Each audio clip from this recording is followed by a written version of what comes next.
அன்பார்ந்த தோழர்களே, என் உயிரின் உயிரான விடுதலை சிறுத்தைகளே, அனைவருக்கும் வணக்கம். இன்று மாலை 4 மணி அளவில் சைதாப்பேட்டையில் கனகல் மாளிகை அருகே விடுதலை சிறுத்தைகளின் கண்டன ஆர்ப்பாட்டம் நடைபெறுகிறது. அண்மையில் நடைபெற்ற கிறிஸ்துமஸ் பண்டிகையை ஒட்டி தமிழ்நாடு மற்றும் இதர மாநிலங்களில் கிறிஸ்தவர்களுக்கு எதிரான அவதூறு பிரச்சாரங்களும் வன்முறைகளும் நடந்தேறின. நூற்றுக்கணக்கான இடங்களில் கிறிஸ்தவர்கள் தாக்கப்பட்டார்கள். தேவாலயங்கள் குறிவைத்து தாக்கப்பட்டுள்ளன. எனவே அதனை கண்டித்து சிறுபான்மையினரின் பாதுகாப்பை உறுதிப்படுத்த வலியுறுத்தி நாம் நடத்துகிற இந்த ஆர்ப்பாட்டத்தில் இயக்க தோழர்கள் பெருவாரியாக பங்கேற்க வேண்டும் என்று அழைப்பு விடுக்கிறேன். சென்னை ஒட்டியுள்ள அண்டை மாவட்டங்களில் இருந்து தோழர்கள் பெருவாரியாக பங்கேற்க வேண்டும் என்று அன்போடு அழைக்கிறேன். அண்மையில் வெளியிட்ட புதிய மாவட்ட செயலாளர்கள் பட்டியல், இதர நிர்வாகிகளின் பட்டியல் பெரும் வரவேற்பை பெற்றிருக்கிற தகவலை அறிந்து நான் பெரிதும் மகிழ்ச்சி அடைகிறேன். ஒரு சிலர் தம்முடைய எதிர்பார்ப்பு நிறைவேறாத நிலையில் வருத்தத்தில் இருப்பதையும் அறிவேன். அதற்கு பல்வேறு உள்நோக்கங்களை கற்பிக்கிற வகையிலும் சிலர் வெளிப்படையாக பேசுகின்றனர் என்பதையும் அறிய வந்துள்ளேன். தோழர்கள்,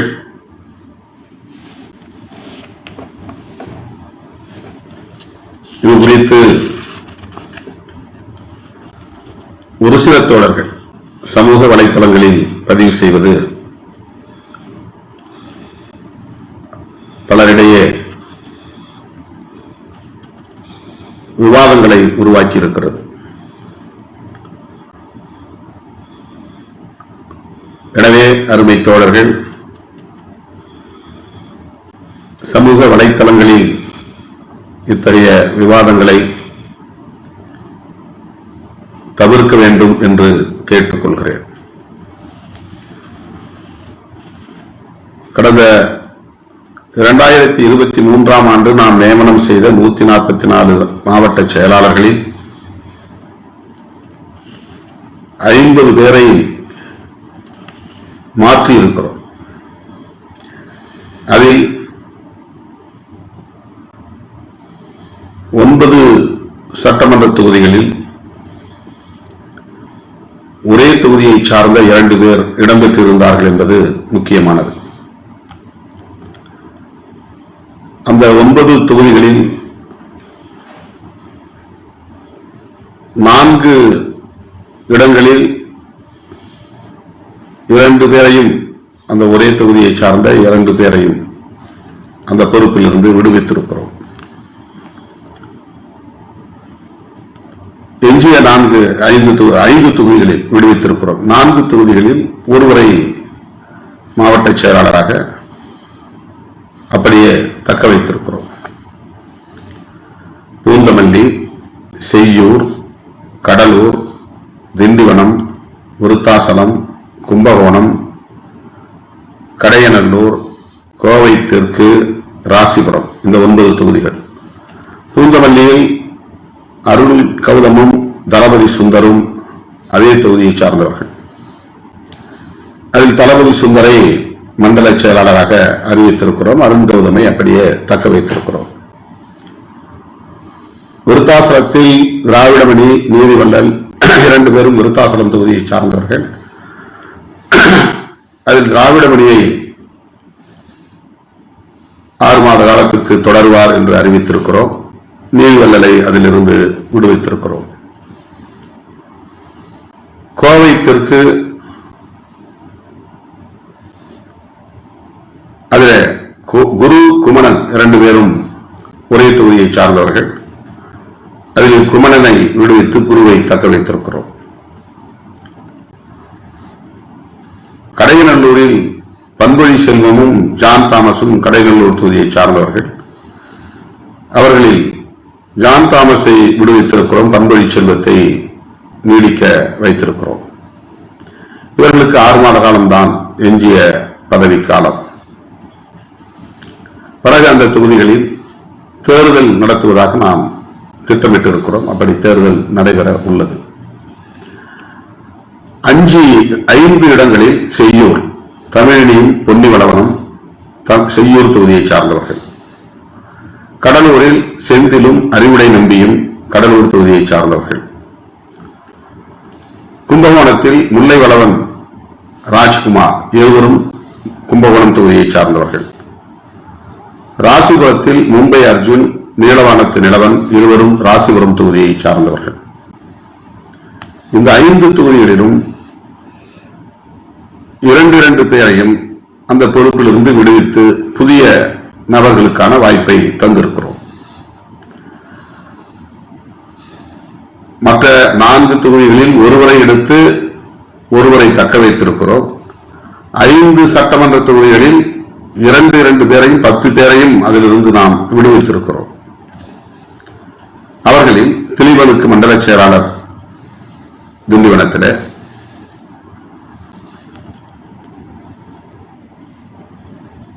மற்றபடி யாருக்கும் இதில் வேறு பொறுப்பு அறிவிக்கவில்லை. முல்லைவளவன் ராஜ்குமார், அர்ஜுன் நீலவானத்து நிலவன், செந்தில் அறிவுடை நம்பி, தமிழினிக்கு மாநில செயலாளர் கொடுத்திருக்கிறோம். மகளிர் விடுதலை இயக்கத்தில் மாநில செயலாளர் கொடுத்திருக்கிறோம். ஆக இந்த இரட்டை பொறுப்பாளர்கள் இடம் வகிக்கக்கூடிய சட்டமன்ற தொகுதிகளில் செய்யூரில் தமிழினிக்கு ஒரு மாற்று பொறுப்பு, திண்டிவனத்தில் திலீபனுக்கு ஒரு மாற்று பொறுப்பு. மற்றபடி செந்தில் அறிவுடை நம்பி 2 பேருக்கும் எந்த பொறுப்பும் இன்னும் அறிவிக்கப்படவில்லை. முல்லைவளவன் ராஜ்குமார் இருவருக்கும் எந்த பொறுப்பும் இன்னும் அறிவிக்கப்படவில்லை. ராசிபுரம் மும்பை அர்ஜுன் நீலவானத்து நிலவன் ஆகிய இருவருக்கும் எந்த பொறுப்பும் இன்னும் அறிவிக்கப்படவில்லை. இவர்கள் நீக்கப்பட்டதற்கு எந்த குற்றச்சாட்டுகளும் காரணமில்லை. இது ஒழுங்கு நடவடிக்கையும் இல்லை. முதலில் இதை புரிந்து கொள்ள வேண்டும். இது ஒரு ரீஅலைன்மெண்ட் என்று நாம் ஆங்கிலத்திலே சொல்லுகிறோம். ஒரு மறுசீரமைப்பு, ரீஆர்கனைசேஷன். இவர்கள் ஏற்கனவே 2.5 ஆண்டுகள் பதவியில் இருந்திருக்கிறார்கள்.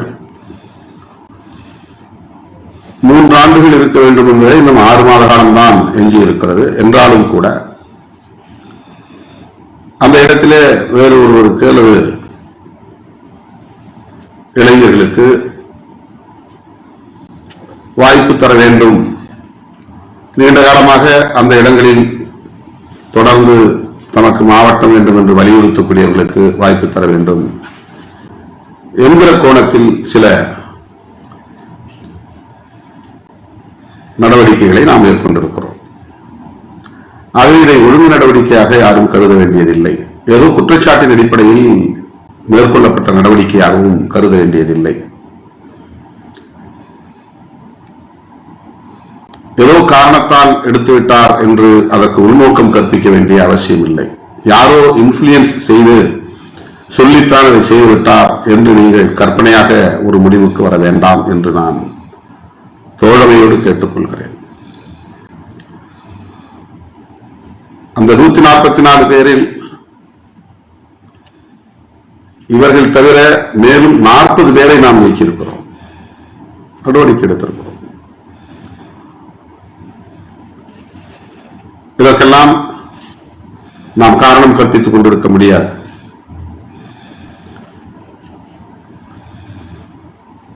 செய்யூரிலே தமிழினி, பொன்னிவளவன் இவர்களை நீக்கியதற்கு இவர்களே ஒரு காரணத்தை கற்பித்து அதற்கு உள்நோக்கம் கற்பித்து செய்திகளை பரப்பினால், செந்தில் அறிவுடை நம்பி நீக்கப்பட்டதற்கு என்ன காரணத்தை சொல்ல முடியும்? அவர்கள் அங்கே ஒரு யூகத்தை செய்தியாக பரப்புகிறார்கள்.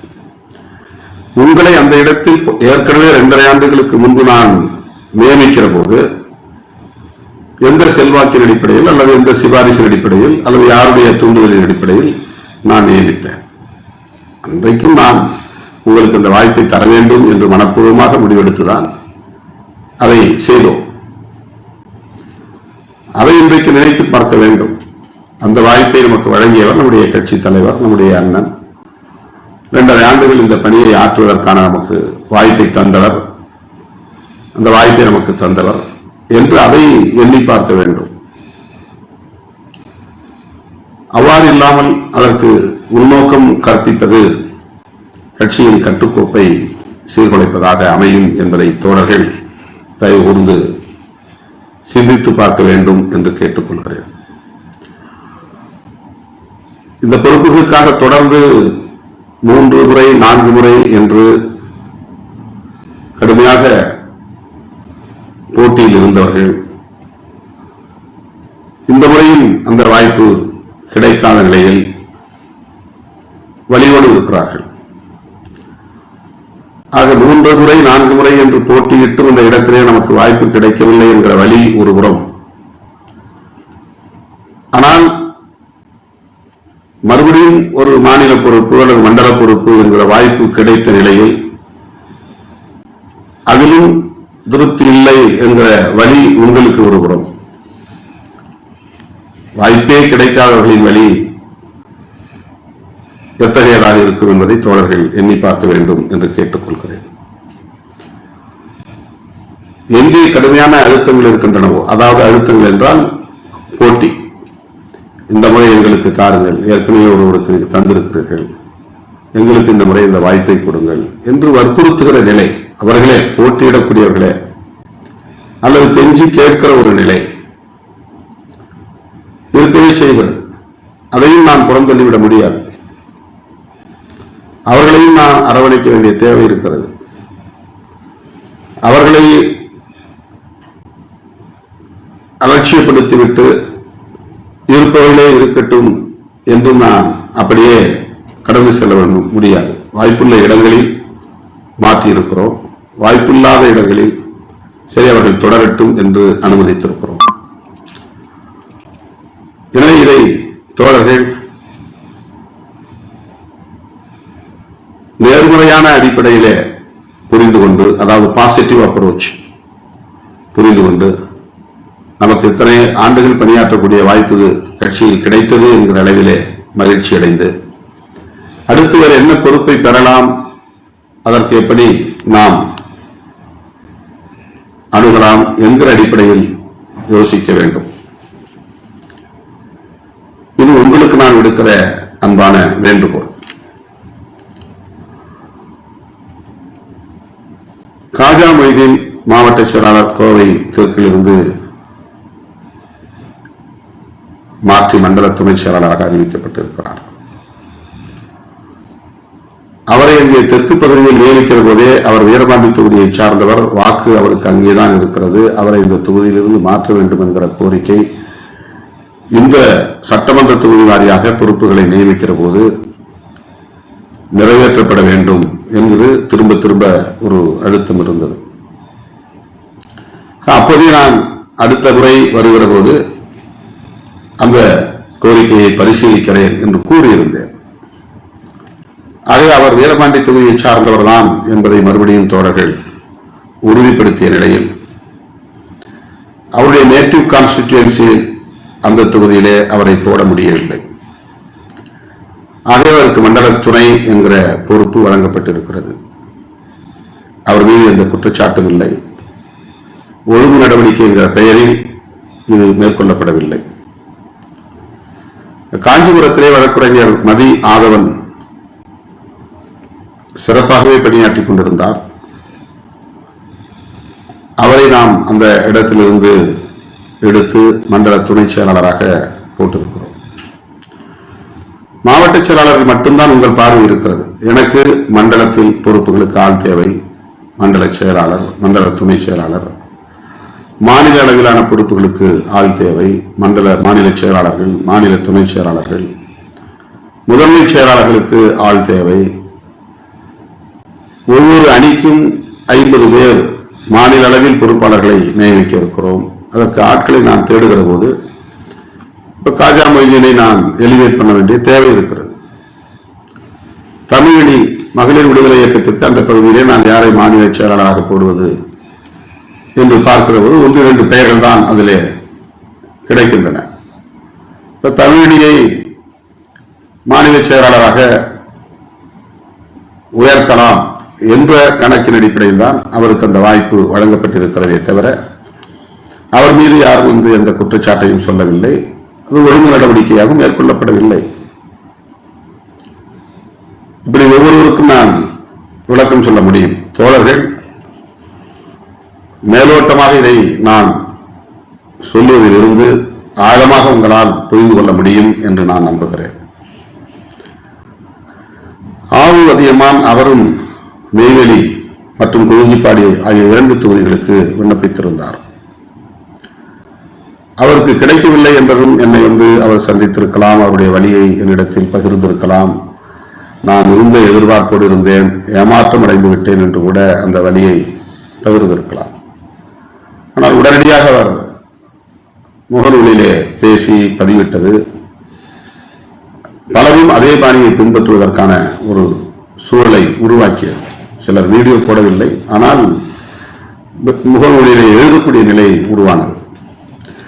அவர் நெய்வேலியிலும் இல்லை, குறிஞ்சிப்பாடியிலும் இல்லை என்று பலரும் என்னிடத்திலே திரும்ப திரும்ப வலியுறுத்துகிறார்கள். அவருடைய சொந்த தொகுதி விருத்தாசலம். அவர் ஊராட்சி மன்ற தலைவராக, அவரோ அவரது துணைவியாரோ ஊராட்சி மன்ற தலைவராக இருப்பது விருத்தாசலம் தொகுதிக்குள்ளே தான். அதே அவரை இங்கே போட்டால் இந்த தொகுதியை சார்ந்த எங்களுக்கு வாய்ப்பு இல்லையா? நீங்கள் அந்தந்த தொகுதியை சார்ந்தவருக்கு மாவட்ட செயலாளர் அறிவிக்கப்படும் என்று உறுதியளித்த நிலையில் எங்களுக்கு இந்த குறிப்பிட்ட தொகுதியை சார்ந்த எங்களுக்கு ஏன் வழங்கக்கூடாது என்ற கேள்வியும் ஒரு புறம் எழுகிறது. அந்த கேள்வியை நான் அலட்சியப்படுத்திவிட முடியாது. ஏனென்றால் நானே வரையறை செய்த ஒரு நிலைப்பாடு. ஆக அவர் நெய்வேலியை சார்ந்தவராக இருந்திருந்தால் நெய்வேலியை கட்டாயமாக செய்திருப்போம். குறிஞ்சிப்பாடியை சார்ந்தவராக இருந்திருந்தால் குறிஞ்சிப்பாடியை நாம் கன்சிடர் செய்திருக்கலாம், பரிசீலித்திருக்கலாம். இரண்டிலும் இல்லை. ஆகவே மாநில அளவில் அவருக்கு மண்டல அளவிலோ மாநில அளவிலோ ஒரு வாய்ப்பை தரலாம் என்று நாம் கருதி இருந்தோம். ஆனால் அவர் அண்ணன் தொண்டராகவே தம்பியாகவே நான் நீடிக்கிறேன் என்று சொன்னது நேரிலே சொல்லியிருந்தால் நான் அவரை தட்டி கொடுத்திருப்பேன், ஆற்றுப்படுத்தியிருப்பேன், அவருக்கு வேறு வாய்ப்பை ஏற்படுத்தி தர முயற்சித்திருப்பேன். அவர் முகநூலிலே அப்படி பதிவிட்ட உடனேயே அடுத்து நெல்லிக்குப்பம் முருகவேல் ஒரு எதிர்மறையான கருத்தை முகநூலில் பதிவு செய்கிறார். அவரை தொடர்ந்து பலரும் பதிவு செய்கிறார்கள். இது தலைமைக்கு எதிரான கருத்து என்பதை விட கட்சியின் தலைமைத்துவத்தை பலவீனப்படுத்துகிற ஒரு கருத்து. இந்த அணுகுமுறை எனக்கு அதிர்ச்சி அளித்தது. ஆலப்பாக்கம் ஜெயக்குமாரும் அதே போல அவர் என்னென்ன யூகம் செய்தாரோ அந்த யூகத்தை எல்லாம் முகநூலிலே பதிவு செய்யக்கூடிய நிலை. யார் யாரெல்லாம் எனக்கு பொறுப்பு வேண்டாம் என்ற கருத்தை சொன்னார்களோ உடனே இப்போது நான் மாற்றி இருக்கிறேன். துரைவளவன் கோயம்புத்தூரில் நீண்ட காலமாக கட்சியிலே இருக்கிற மூத்த தோழர் எனக்கு அந்த பொறுப்பு வேண்டாம் என்று சொன்னார், மாற்றிவிட்டேன். அப்படித்தான் அதிகமான இந்த பொறுப்பு வேண்டாம் என்றால் மாற்றிவிட்டேன். ஆலப்பாக்கம் ஜெயக்குமார் இந்த பொறுப்பு வேண்டாம் என்று அவர் சொன்னதால் அடுத்தால் அந்த பொறுப்புக்காக போட்டி போடக்கூடிய ஏராளமானவர்கள் காத்து கிடக்கிறார்கள். அவர்களை நான் புறந்தள்ள முடியாது. அவங்க வேணாம்னு சொன்ன பிறகு நீங்க எங்களுக்கு தரமாட்டேங்கிறீங்க அப்படிங்கிற கேள்விக்கு நான் என்ன பதில் சொல்ல முடியும்? இப்படி பல இடங்களில் இந்த முறை பொறுப்பு வேண்டாம் என்று சொன்ன காரணத்தினால் அந்த பொறுப்பில் இருந்தவர்களை நாம் விடுவித்திருக்கிறோம். வேறு பொறுப்பு அவர்களுக்கு வழங்கப்படும். அது அண்டர் கன்சிடரேஷன், பரிசீலனையில் உள்ளது.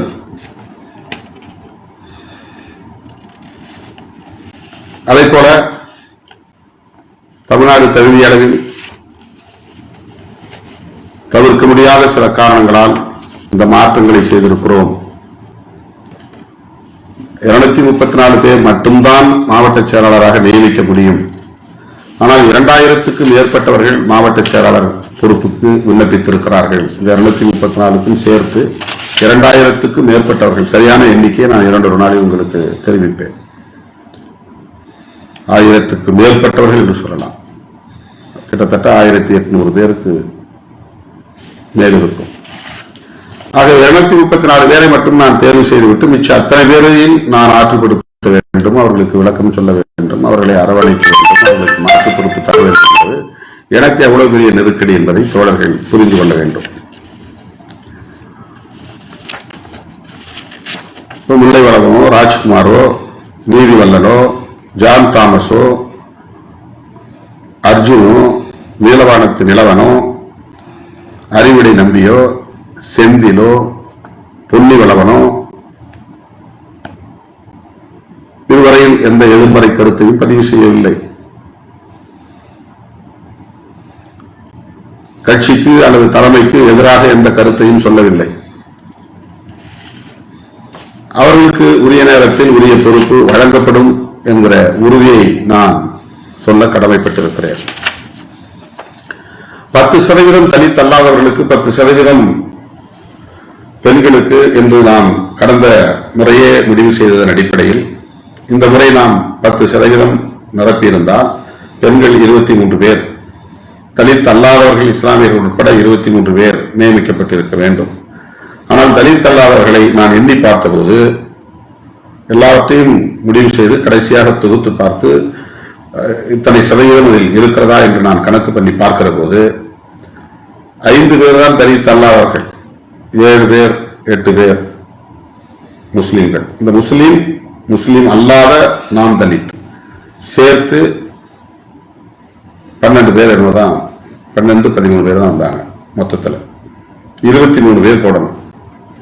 இப்போ இன்னும் யாரையாவது 2 பேரை போடலாம் அப்படின்னு நான் வந்து தேடி பார்க்கிற போது கடலூரிலே 2 பேரை நான் துணிந்து முடிவு செய்தேன். அதிலே ஒருவர் நெய்வேலிக்கு துறை மருதமுத்து, வேறொருவரை இங்கே போடுவதாக முதல்ல சூஸ் பண்ணி வச்சிருந்தோம்.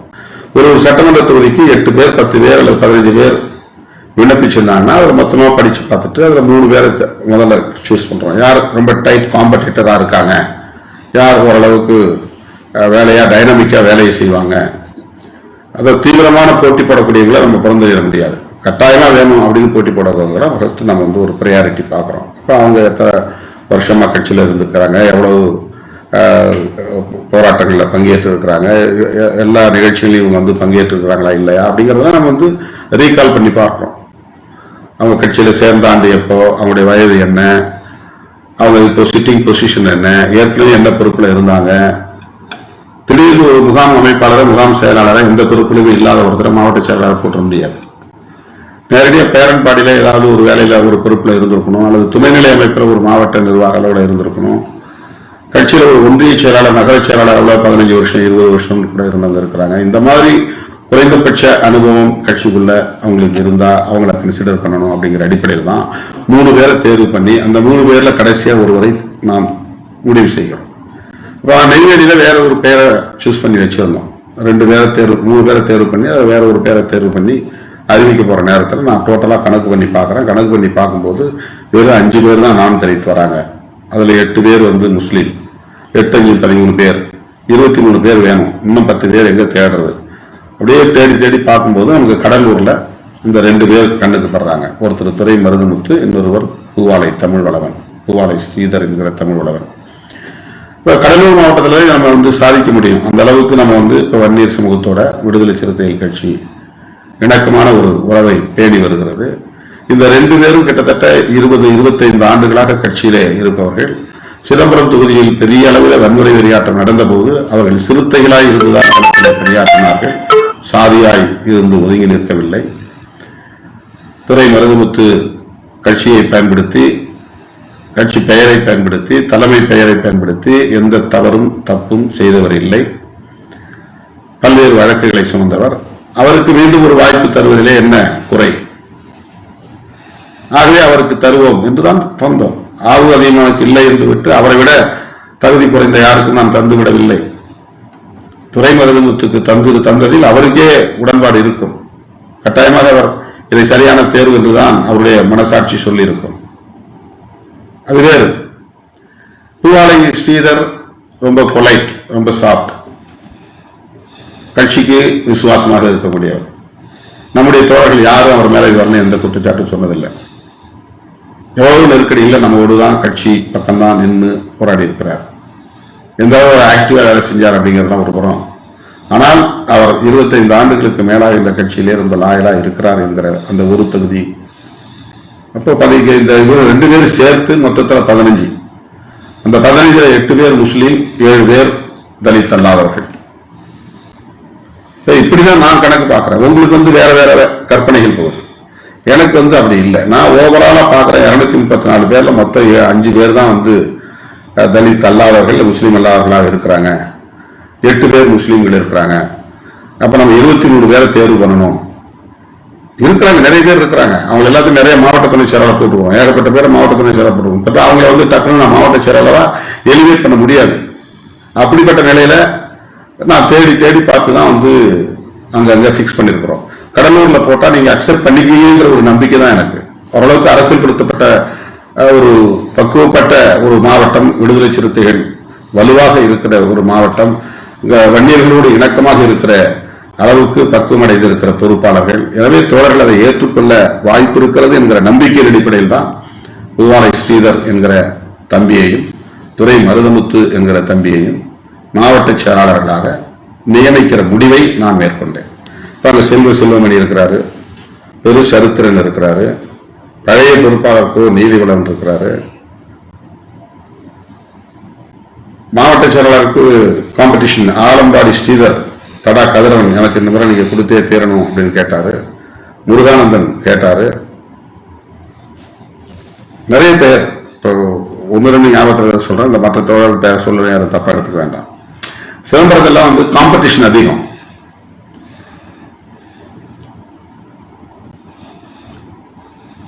சிலருக்கு மாவட்ட நிர்வாகத்தில் முக்கியத்துவம் கொடுத்து போட்டுக்கிறோம்.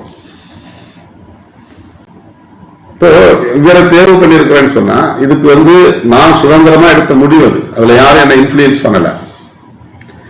மற்றவங்களை போட முடியலன்னா அவங்க மேல எனக்கு எந்த அதிருப்தியும் கிடையாது அல்லது கோபமும் கிடையாது. இதை தோழர்கள் தயவு புரிந்து கொள்ள வேண்டும். இப்ப திமுக எடுத்தீங்கன்னா ஒரே நபர் 30 வருஷம் 40 வருஷம் மாவட்ட செயலாளர் இருக்காங்க. எலெக்ஷன் பேர்ல வந்தா கூட அந்த கட்சியில் வேற யாருமே பணியாற்றக்கூடியவங்க இல்லையா, வேலை செய்யக்கூடியவங்க இல்லையா, தீவிரமா களப்பணியாற்றியவர்கள் இல்லையா, அதை அக்செப்ட் பண்றாங்கல்ல. அந்த அக்செப்டன்ஸ் நமக்கு வேணும். இதுதான் உங்கள்ட்ட நான் எதிர்பார்க்கிறேன். இதற்காகத்தான் நான் என்ன முழுமையாக ஒப்படைத்துக் கொண்டு உங்களோடு கிடக்கிறேன். என் மீது எனக்கு நீங்கள் இரக்கம் காட்ட வேண்டும் என்பதற்காக சொல்லவில்லை. நான் எப்படி டெடிகேட் செய்கிறேன் என்பதை புரிந்து கொள்ள வேண்டும் என்பதற்காக சொல்லுகிறேன். தொடர்ந்து கண் விழித்ததால், தூக்கமின்மையால் கண் வறட்சி ஏற்பட்டு இந்த கண்ணிலும் மாறி மாறி கண் கட்டி ஏற்பட்டு அதனால் எவ்வளவு பாதிப்பு. கண்ணை திறக்கக்கூடாது, நீங்க தூங்கணும், மருந்து போடணும், ஐ டிராப்ஸ் போடணும், டாக்டர் எவ்வளவு சொல்லி அதை நான் பின்பற்றவே இல்லை. இப்ப 2 கண்ணும் ட்ரையா தான் இருக்கு. ஐ டிராப்ஸ் என் கையில கிடையாது. நல்லா அமைங்கி போன கட்டி மறுபடியும் பெருசாயிருச்சு. இப்போ ஆன்டிபயோட்டிக் இந்த 1 வருஷத்துல பல முறை எடுத்திருக்கிறேன். இதை இல்லாம பல உடல் பிரச்சனைகள், தூக்கம் இல்லாததுனால. இதெல்லாம் கடந்து ஒவ்வொரு விண்ணப்பமா புரட்டி புரட்டி புரட்டி புரட்டி பார்த்து அப்புறம் இந்த முடிவை நான் எடுக்கணும். இப்போ ஒரு ஏரியாவில் ஒரு மாவட்ட துணை போட்டா இன்னொரு ஏரியாவில் ஒரு மாவட்ட துணை போடணும். அதுக்காக தேடுறோம். அங்கே தேடினா யாரும் கிடைக்கல. அப்படி ஒரே மாவட்டத்துக்குள்ளேயே ஒரே ஒன்றியத்துக்குள்ளேயே சில பேரை சீனியரா இருக்கிறவங்கள, காம்படிட்டரா இருக்கக்கூடிய, அதாவது தீவிரமான போட்டியாளர்களா இருக்கக்கூடியவங்களை அவங்கள தேர்வு பண்றோம். எனவே இதில் யாரும் உள்நோக்கம் கற்பிக்க வேண்டிய தேவையில்லை. இந்த முடிவுகளை தோழர்கள் ஏற்றுக்கொண்டு ஒத்துழைக்க வேண்டும். கட்சியின் நலன், மக்களுடைய பாதுகாப்பு இவற்றை கருத்தில் கொண்டு தோழர்கள் இயங்க வேண்டும் என்று நான் கேட்டுக்கொள்கிறேன். இதற்காக இயக்கத்தின் கட்டுப்பாட்டை சீர்குலைக்கக்கூடிய வகையில் தோழர்கள் எந்த தவறான முடிவுக்கும் போகக்கூடாது. மனதில் பட்டதையெல்லாம் சமூக வலைத்தளங்களில் பதிவு செய்யக்கூடாது. சனாதன சக்தியில் நம்முடைய இயக்கத்தின் கட்டுக்கோப்பை சீர்குலைப்பதற்கு ஊடுருவ பார்த்தார்கள். இங்கே ஒரு இடைவெளியை ஏற்படுத்துவதற்கு, ஒரு கீறலை ஏற்படுத்துவதற்கு, பலவீனத்தை செய்வதற்கு முயற்சிப்பார்கள். அதற்கு யாரும் இடம் தர வேண்டாம். புரட்சியாளர் அம்பேத்கரை ஏற்றுக்கொண்ட தம்பிகள், எனது தலைமையை ஏற்று இத்தனை ஆண்டு காலம் இந்த களத்தில் நின்ற தம்பிகள், அரசியல் புரிதலோடு இவற்றை அணுக வேண்டும் என்று நான் கேட்டுக்கொள்கிறேன். அடுத்தடுத்து பொறுப்பாளர்கள் பட்டியல் விரைவில் அறிவிக்கப்படும். இப்போது அறிவித்ததில் சில மாற்றங்கள் செய்ய வேண்டியிருக்கிறது. 1-2 மாற்றங்கள். நாகையில் ஒரே நபருக்கு மண்டலத்திலும் நிர்வாகத்திலும் பெயர் இடம்பெற்றிருப்பதாக தகவல் வந்திருக்கிறது. அதுபோல இன்னொரு இடத்திலும் அந்த தகவல் வந்திருக்கிறது. இந்த மாற்றங்கள் எல்லாம் செய்யப்படும் என்பதை தெரிவித்துக் கொள்கிறேன். இப்போது அறிவிக்கப்பட்ட மாவட்ட செயலாளர்களில் எந்த மாற்றமும் நிகழ்த்த முடியாது என்கிற ஒரு நெருக்கடி இருக்கிறது.